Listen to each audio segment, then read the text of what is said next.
Thank you for tuning in today and welcome back to another episode of The Source. I'm your host, Raza.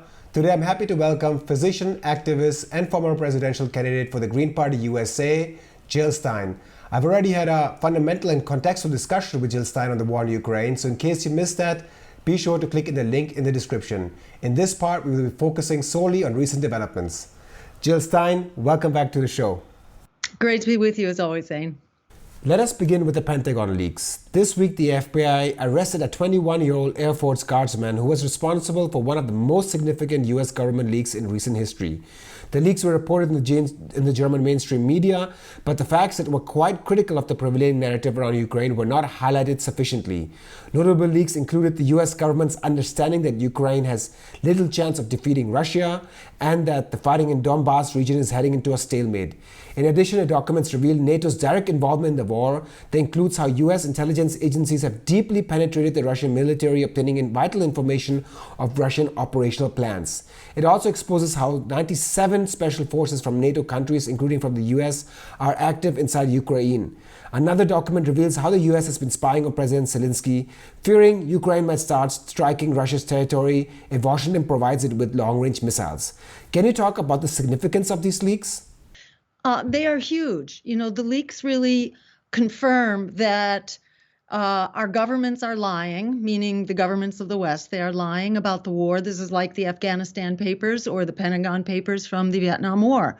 We're learning that our governments are not being truthful to us, and they are actively, conducting information warfare on we, the people, in whose name and with our tax dollars these wars are being conducted. So that's one thing. Our governments are lying, which again underscores that we cannot trust what they say or how they report. It really throws everything else into, shall we say, relief, in which all of it must be questioned. So governments are lying, and Ukraine is losing. I mean, it's not only that Russia is certainly having a hard time. That is very true. But Ukraine is running out of weapons. According to the leaks, Ukraine is running out of air defenses, and its air defense system is Russian. About 90% of its air armaments, that is missiles to fend off incoming aircraft, are Russian, so we cannot supply those munitions. And if you look at firepower, Ukraine is unbelievably outgunned. It has about one armed aircraft for every 5 that Russia has. So the terms are not good, and the leaks clarify that Russia is pounding Ukraine. The losses are devastating on both sides, but Ukraine is less equipped to withstand those losses, both by way of its population being, I think, like 1/4 of Russia's. So, this is a devastating and horrific war. And both countries are having to really ratchet down in order to procure the bodies to go out there and be forced into the meat grinder. So, this is a humanitarian catastrophe on both sides. And it's predicted that, that Russia is going to continue to grind down Ukraine. It's awful on both sides, but Ukraine is losing and will continue to lose. The leaks are also clear that this much hyped spring offensive is not expected to change things. And in fact, it's even questioned whether this spring offensive is going to take place at all. So these leaks are very significant. As you mentioned, the leaks also confirm that the U.S. is spying on everybody from Ukraine to our allies, and is also deeply embedded in Russia's intelligence, it appears, and military. That's nothing new exactly. It's been known for a long time. When I think it was Obama who was exposed for spying on Angela Merkel's cell phone. And, this has been kind of a constant. The U.S. is very good at spying. But it's especially these revelations about the terms of the war.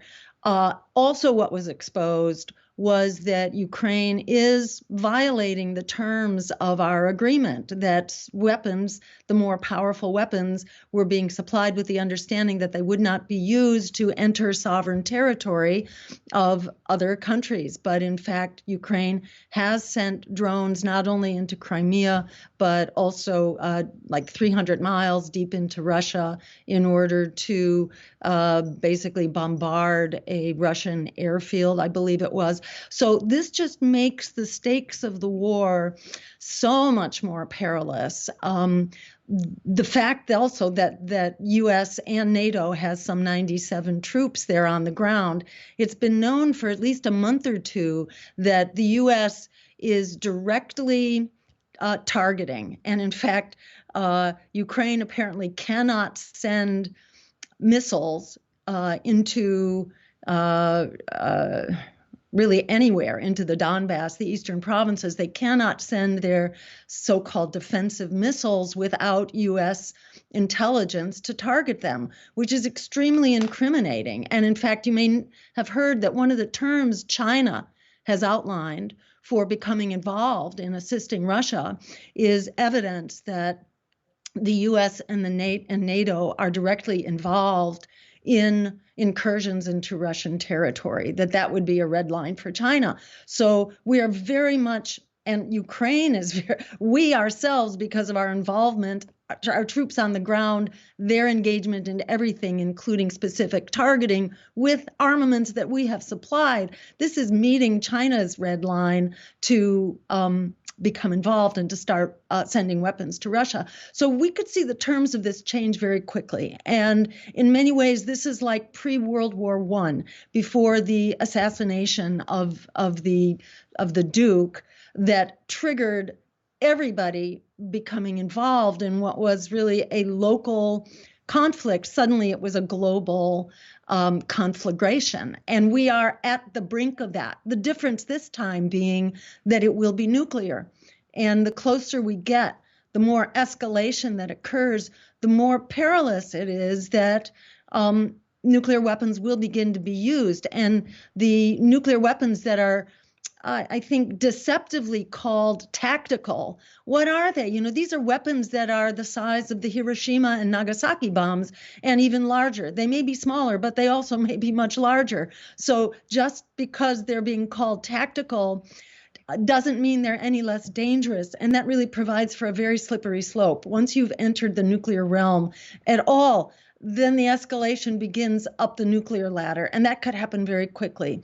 Jens Stoltenberg, the head of NATO himself, said as much in December of last year when he said that this war has a very real possibility of engaging NATO and the U.S., therefore, against Russia, and that terrible things may happen if that is the case. So it's really important for us to be clear-eyed about what exactly we are engaging in here and to basically shut it down. There is no solution other than an immediate ceasefire and the beginning of negotiations. And those who've argued from the part of NATO and the West that, we can't do it right now because Ukraine is not in a dominant position and would wind up having to allow territory, Russia to maintain its territory in the Donbass and so on, as well as Crimea. Those who argue we can't do it now, wait, that's not only ethically and morally wrong and historically wrong, it's just wrong on pragmatic terms as well, because it's likely that Ukraine is going to continue losing territory and maybe on the verge of losing a whole lot more. There seems to be a discrepancy of what Western politicians and media are telling the public and what they actually know behind the scenes, according to the Pentagon Leaks. We continuously hear that Ukraine is capable of winning this war and recapture all of its territory, including Crimea, and therefore all of these weapon shipments, advanced weapons, battle tanks, and now fighter jets from Poland are being justified upon this premise. Why do you think there's such a discrepancy between what the government actually knows and what it is communicating to the public? Well, welcome to the greatest empire the world has ever known. And this empire really emerged out of the Second World War, when enormous resources were available to the US and the competitors had pretty much disappeared.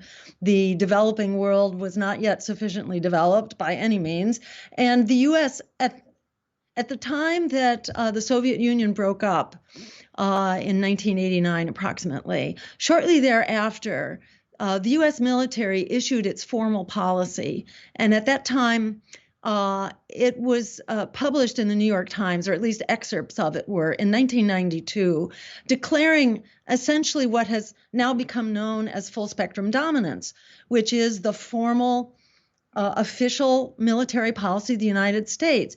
And when it says full spectrum, that means geographically, it means, across the globe, it means it's militarily in all battle spaces, whether it's land, sea, under the sea, in outer space, that we will dominate all potential battle spaces. We will have full spectrum dominance, and we will have full spectrum dominance politically, geoeconomically, geopolitically, that we will not allow competitors even to emerge at the regional level. We made this explicit starting in 1992, and that policy has basically been reiterated with each major position statement of the Pentagon.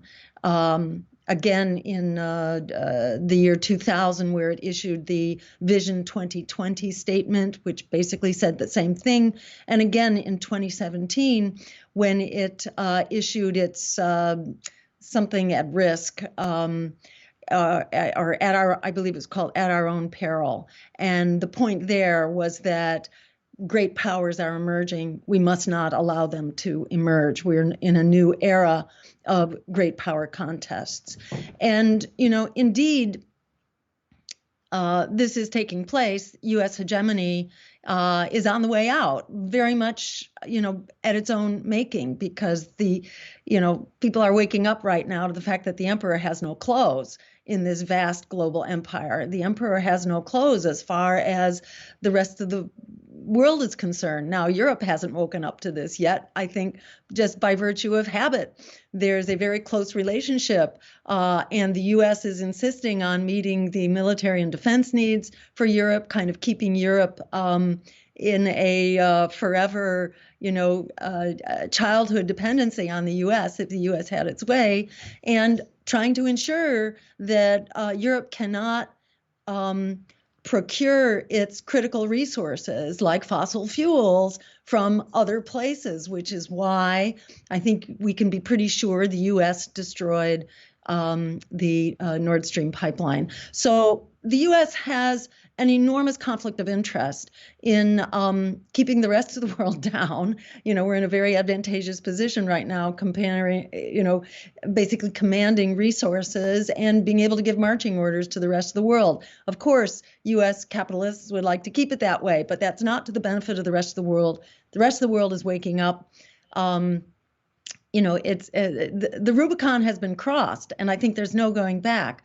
The alliance of China and Russia, we have really forced that alliance thanks to our global hostile domination. We have forced our worst competitors together to be even stronger, and they now have the BRICS alliance.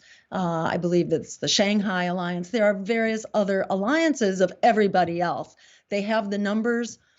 They have the vast population. Recent data suggests they also have the majority of the world's GDP now, if it's measured in local purchasing parity, something to that effect. But our economic domination has also faded, and hostility does not breed cooperation. We need to be a part of a cooperative global future. And the fact that our media here, that mainstream media is very much in bed with the military-industrial complex, goes a long way to explain why the media is doing all it can in order to keep the people, certainly in the United States and around the world, in the dark about what's actually happening, and the incredible role that we can all play in supporting this shall we say, global evolution to a greater state of democracy, peace, and justice. In February, world-renowned investigative Pulitzer Prize-winning journalist Seymour Hersh released an article based on an anonymous source, or multiple anonymous sources, we don't know that yet, that detailed how the US bombed the Nord Stream pipeline. A few weeks later, the New York Times released an article based on anonymous US intelligence sources that claimed a raw group used a yacht from Rostock to bomb the Nord Stream pipeline. They even found traces of explosive material as well as fake IDs on the yacht and ruled out any involvement of British or American citizens.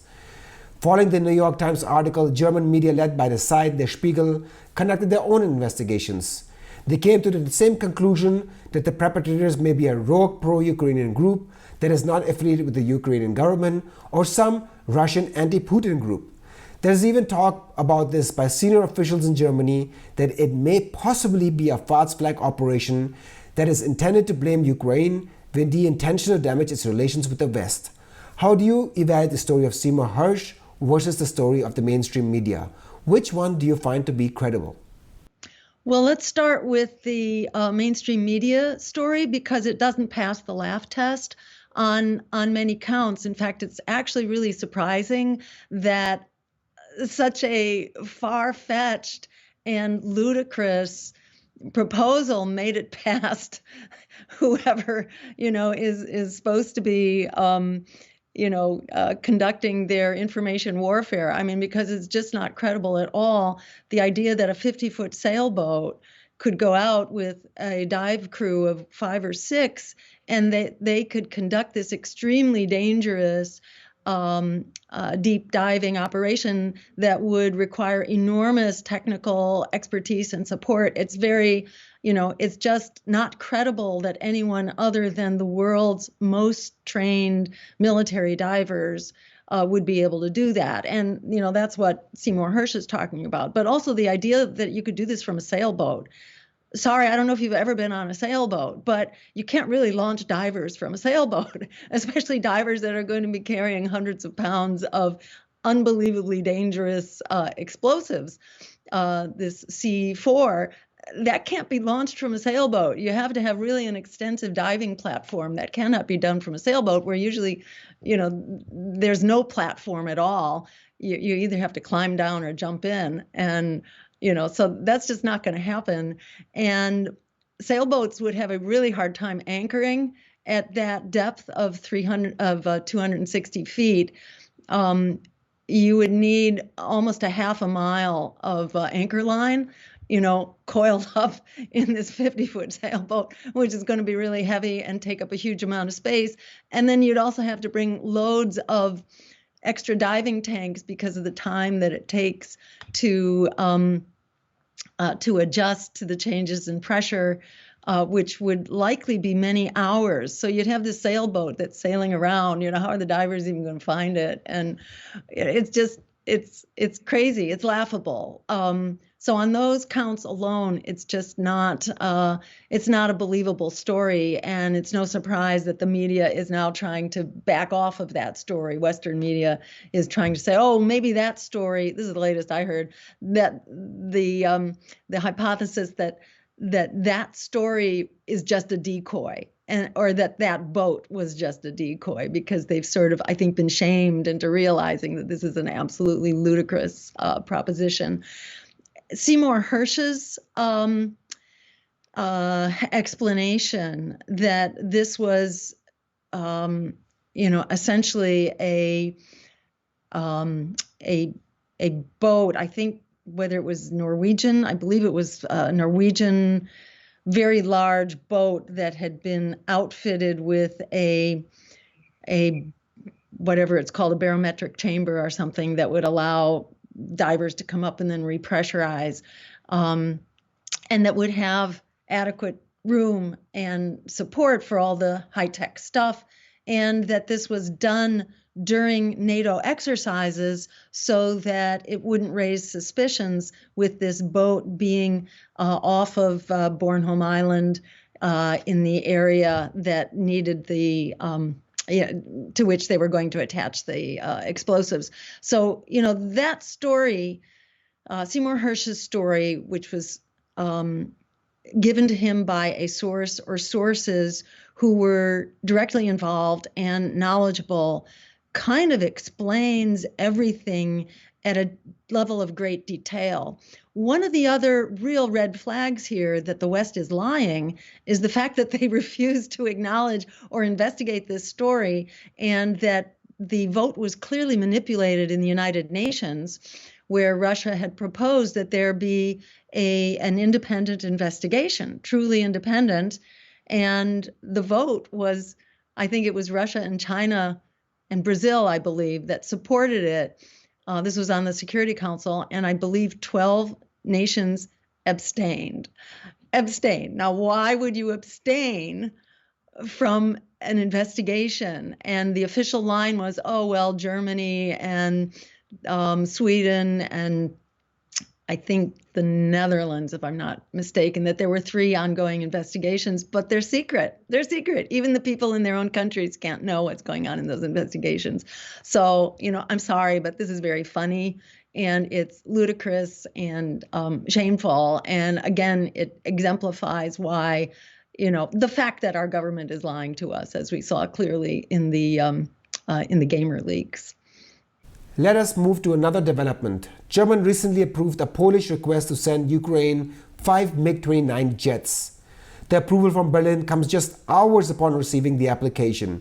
Ukraine also received its first Patriot defense system, also delivered by Germany. The Patriot system is used to combat enemy aircraft, ballistic missiles, and cruise missiles, and is considered one of the most advanced defensive systems. This comes on top of the German Leopard 2 and American Abrams battle tanks that were approved earlier this year. The Ukraine counteroffensive is now expected to begin any day. Do you think all of these weapons will end the war in favor of Ukraine and lead to long-lasting peace? Of course not. Weapons create more war. They don't create peace. And we saw from the leaks really confirming what any unbiased expert has been saying, all across the globe, that this war is this is like World War I, but with nuclear weapons. People are very dug in, and with more destructive weapons that have the potential to accelerate to nuclear. So, I think Ukraine may have these weapons. Ukraine is also out of people. There may be some trained troops coming in, but they're relatively few. Russia is said to have, 100,000 or maybe 300,000, but a lot of trained troops who've been training for like 6 months. When Ukraine troops get training, they get, like 6 weeks or 7 weeks, and they don't have experience either in battle or with the equipment. So the equipment may prolong the war, but it's virtually impossible that it's going to change the outcome of the war, which is why, there's one other outcome other than stalemate, which is escalation towards nuclear war. And that really should be front and center and in everyone's mind. And it is just staggering, I think, how our elected leaders are purposefully in denial. They're like living in some fantasy world as though nuclear weapons don't exist, or as though nuclear war is survivable. There are many of them that think that. And that's certainly, I think it was New York City that recently put out some public service promotion about what to do in case of a nuclear attack. Stay indoors, don't go out, and don't expect anybody to come for a little while, because all your healthcare infrastructure may be destroyed, and all your healthcare providers may be killed. And it was so preposterous. It's like duck and cover from the 1960s and 50s. So it's really important. What everyone needs to know is that nuclear weapons right now are far more powerful than they were in the days of Hiroshima and Nagasaki, which were horrible enough. But now we have nuclear weapons up to 1,000 times the strength. And the way that nuclear targeting is done now, it's believed that major cities are targeted with about 1,000 times the strength, not in just one bomb, but in several bombs that are each more powerful, maybe 20 to 50 times more powerful than the Hiroshima bombs. If just one city is targeted, let's just say one, which would never be the case. There would always be, a response. So there would be at least two, but let's just, and then there'd be no holds barred from there. It'd probably be them all. And we have the capacity to do that. If just one city were targeted with basically 1,000 times the power of Hiroshima, you would lose about 127 million people like that. But then you would go into nuclear winter where we would lose 1 out of every 4 people living on the planet. Basically, 2 billion people would die in nuclear winter, churned up by the firepower with which one city is likely to be targeted. This is not survivable. This is just not survivable. Nuclear winter lasts for probably decades, we think, because so much debris is kicked up into the upper atmosphere, the stratosphere, or above the stratosphere, where weather cannot bring the debris down. So it's like, what led to the death of dinosaurs and a global extinction. That would begin to happen. I mean, we're already in that, 6th grade extinction right now. All we need is massive famine, which is what nuclear war would trigger. So there is no recovery, even from a small nuclear war. So it's really important for everybody to know that nuclear war is not over there. If we slide down the slippery slope towards the use of nuclear weapons, every one of us is in the crosshairs of that nuclear winter, no matter where you are.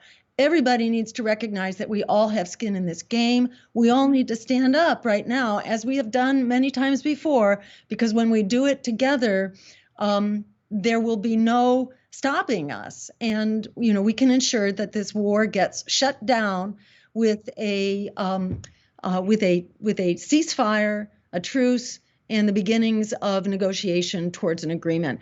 We were there. Remember that. The parties were all in agreement shortly after the war began in March, where both Russia and Ukraine were making significant concessions, sufficient to satisfy them both. And that was disrupted. That peace accord was disrupted by guess who?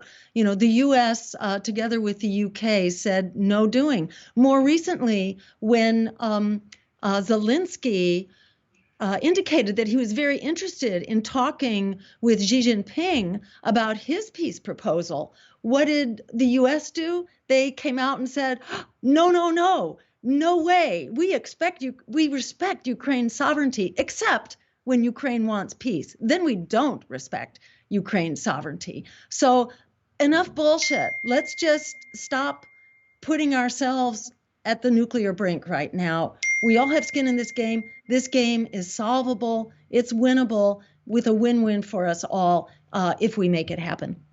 One of the arguments made in the Western media when it comes to the nuclear threat that this war poses is that Russia will never ever use nuclear weapons because it will be the first to have nuclear winter and fallout. Secondly, it is also argued that the nuclear threat that this war poses was also invoked when the West was sending defensive weapons, then the West began sending smaller offensive weapons, and now it is sending larger and more advanced offensive weapons. And in none of these stages, Russia used a nuclear tactical weapon, and that there's much more room to send more weapons. How do you respond to these two arguments?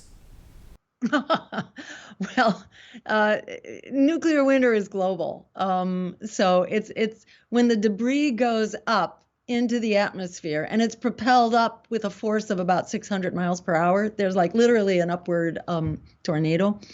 That's sort of how I've seen it described by nuclear scientists. So it goes up with incredible force. And once it's up there, it just diffuses. So, and it's not concentrated long enough to cause nuclear winter. Nuclear winter has to happen over a period of at least weeks, but it's not like it's in some box overhead. It just diffuses like smoke. When smoke comes out of your chimney, does it hover over your house? No, it begins to diffuse immediately.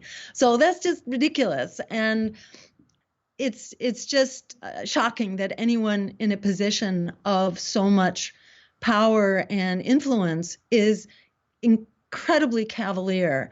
And I think it just it's a reflection of how degraded our media and our press has become, that that they would put all of us, including themselves, really at the nuclear brink and then just give us a little shove.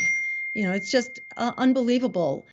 Another argument against diplomacy, most notably voiced by the German Chancellor Olaf Scholz, and let me quote him here, quote, "Wanting peace does not mean submitting to a bigger neighbor.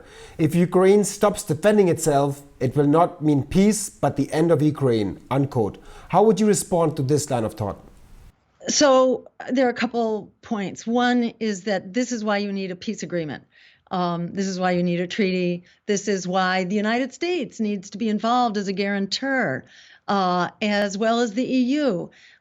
It's like the conditions of the Minsk Accords, except with more security added in, because the United States was not a party to the Minsk Accords and in fact was not supportive and didn't encourage Ukraine to participate and all that. And the European nations were attempting to undermine the Minsk Accords. So we need to start with an actual treaty to ensure the security of all players, and even go beyond that, to creating an alternative non-militarized security architecture for Europe. That's what the EU was supposed to be. It was supposed to end those hundreds of years of war, particularly between France and Germany, and provide a non-militarized means of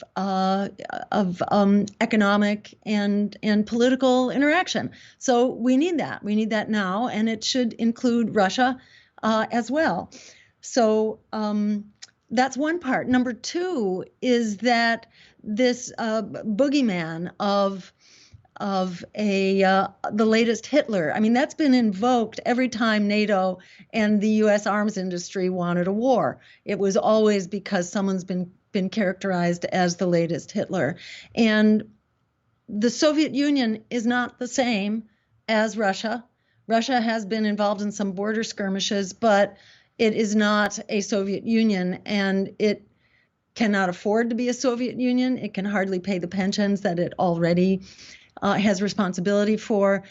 During the Vietnam War, this was the rationale for fighting the Vietnamese communists, because they were going to ally with China. Well, in fact, what did they do? The communists of China and Vietnam went to war with each other when the U.S. war in Vietnam ended. So we invoke these rationalizations for the benefit of the weapons industry to remain on high drive forever. We concoct one war after another, and we should stop. We just have to stop it, because we're now all in the target hairs of these wars. We cannot afford for the weapons industry to be calling the shots in our foreign policy anymore. Another argument that is made is it is too late to negotiate, as Russia has caused so much death and suffering on civilians and committed unspeakable war crimes such as attacking residential complexes as well as civilian energy infrastructure. It is politically impossible for Ukraine President Zelensky to pursue negotiations, and some may even argue the same for Putin, given how much price Russia has paid in this war. What do you make of this argument? Well, it's absolutely true that the longer a war goes on, the harder it is to back out. But no war would ever end, if that rationale held sway. And, we can honor the sacrifices, the catastrophes, the victims in no greater way than by achieving a lasting peace. And that's clearly the direction we have to go. Intergovernmental organizations such as the EU, G7, and even NATO regularly cite Russia violating international order and law, and that diplomacy that takes into account territorial concessions will only incentivize as well as send false signals to other authoritative states that they can invade any country whenever they want without repercussions. And it is therefore essential that they face repercussions instead of resorting to diplomacy. How do you respond to this argument? We developed the rules of international law predominantly after the Second World War. The U.S. has been in the business of rejecting those rules. And there has been no greater aggressor worldwide than the United States.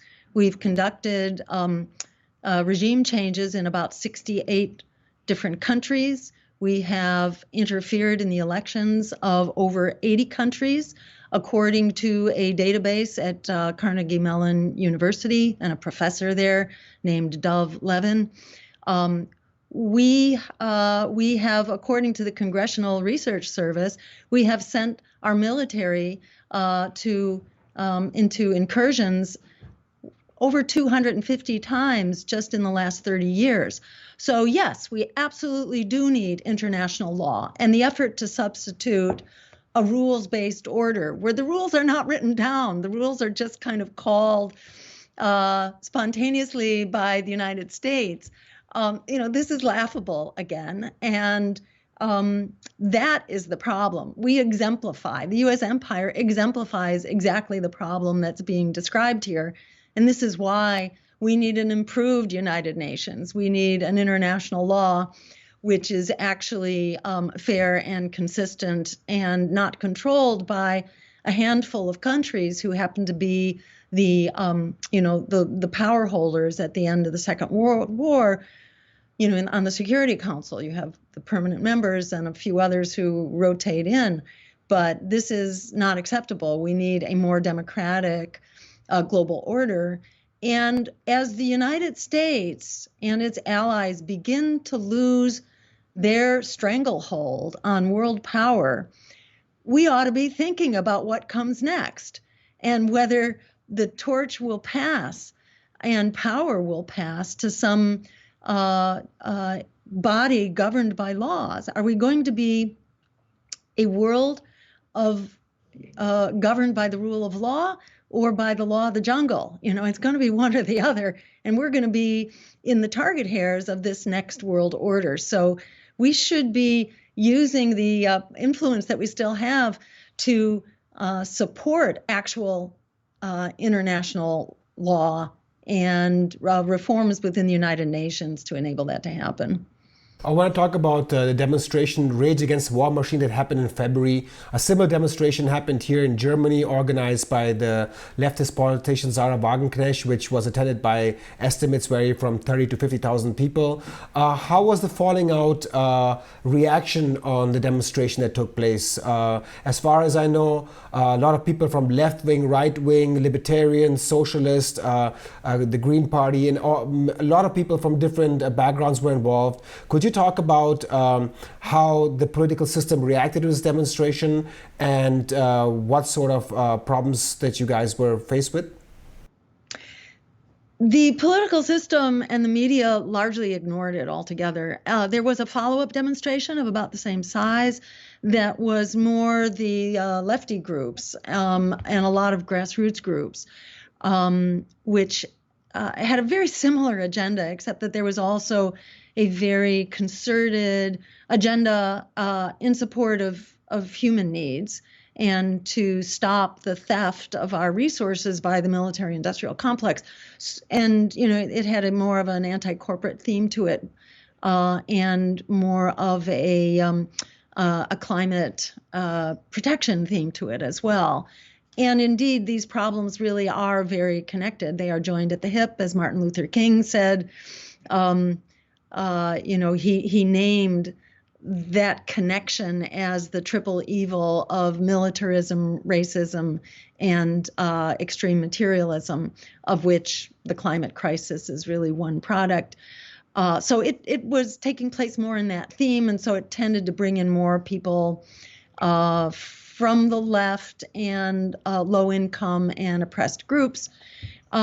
They were both great demonstrations, in my view, and we should be organizing, in my view, in every conceivable modality. I don't see them as detracting from one another, and it's very important that everybody become involved.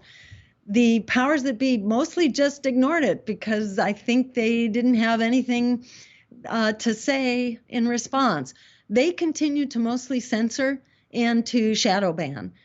Is what they continued to do. And media sources, for example, like Consortium News, the Gray Zone, I believe, they get these scarlet letters from some of these censorship groups, the so-called News Guard, which gives you a red letter and then prevents you from being accessed in public libraries and perhaps in public higher education institutions. I'm not sure about that, but it's very destructive and exemplifies the authoritarianism that we claim to be,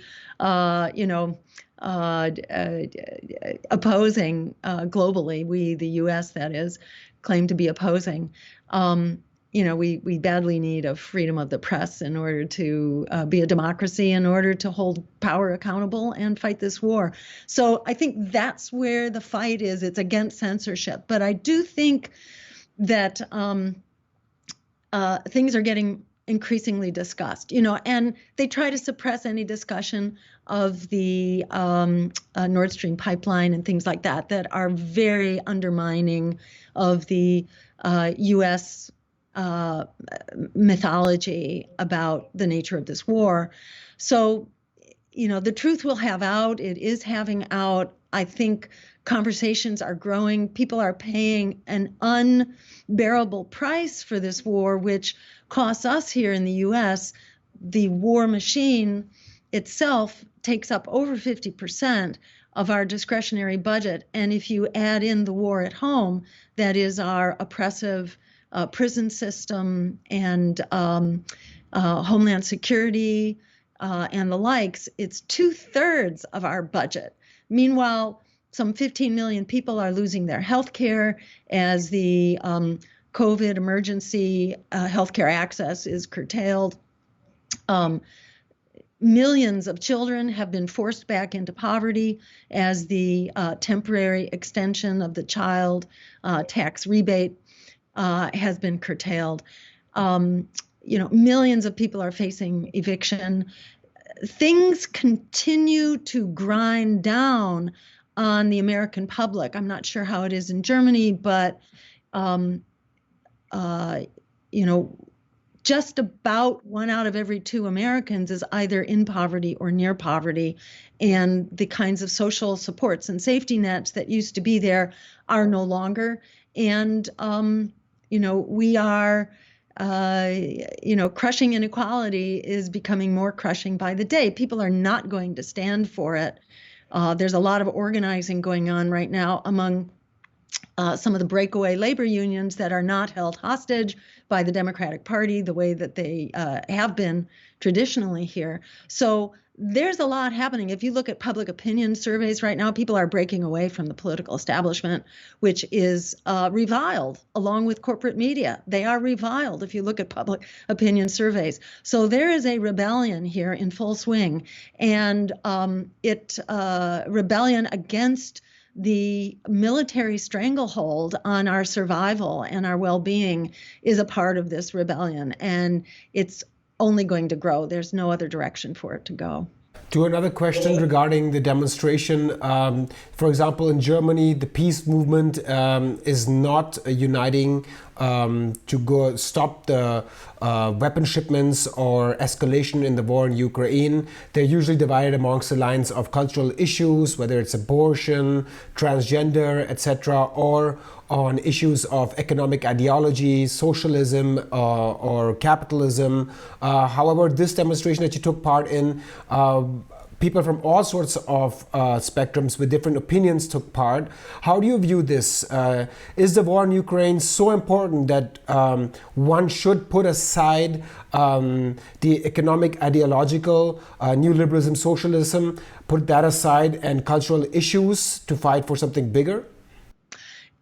In my view, there's an even better outcome here, which is that, and not everybody on the left agrees with me, but in my own experience, when you actually have a chance to move away from the corporate framing, from the framing by mainstream media, many people who've moved into like the Trump camp were really pissed off Obama voters who felt that they had been thrown under the bus after promises that, that they would be lifted up. They were actually shoved down, and that was on top of, longstanding promises from the Democratic Party, who led the way under Clinton for the primacy of the banks, for the attacks on the safeguards against, reckless, predatory banking, the offshoring of our jobs, the free trade agreements, and so on, that really threw working people in this country under the bus. A lot of people looked at Bill Clinton for that, and then saw Barack Obama acting in that image. Those are the people who then like rush to embrace a demagogue like Trump, who is then promising, I'm for the little guy, but not actually helping the little guy at all. So, this is, I think this underscores that most people are not ideological. Most people are responding to their life circumstances. And people get that their survival, their welfare, their access to housing and jobs and health care and education is being crushed right now. And in my experience, when the right and left get together, we usually come out with a populist agenda, but they need to feel like they can trust, they need to trust the structure. And right now, nobody trusts government. And so a lot of that sort of defaults to the far right. And, I think this is a global trend where we see the far right really rising up in the face of neoliberalism and how working people are being destroyed by neoliberal banking and economics and all the rest, which is why we need a truly progressive agenda.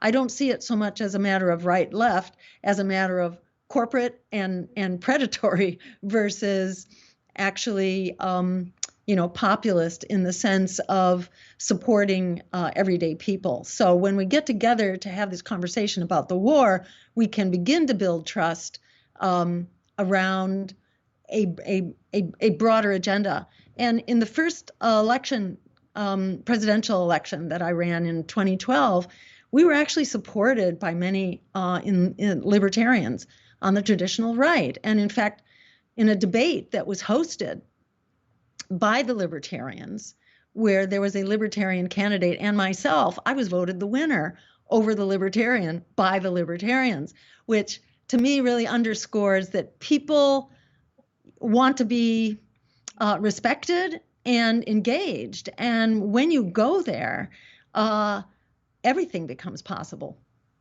Dr. Jill Stein, activist and former presidential candidate for the Green Party USA, thank you so much for your time today.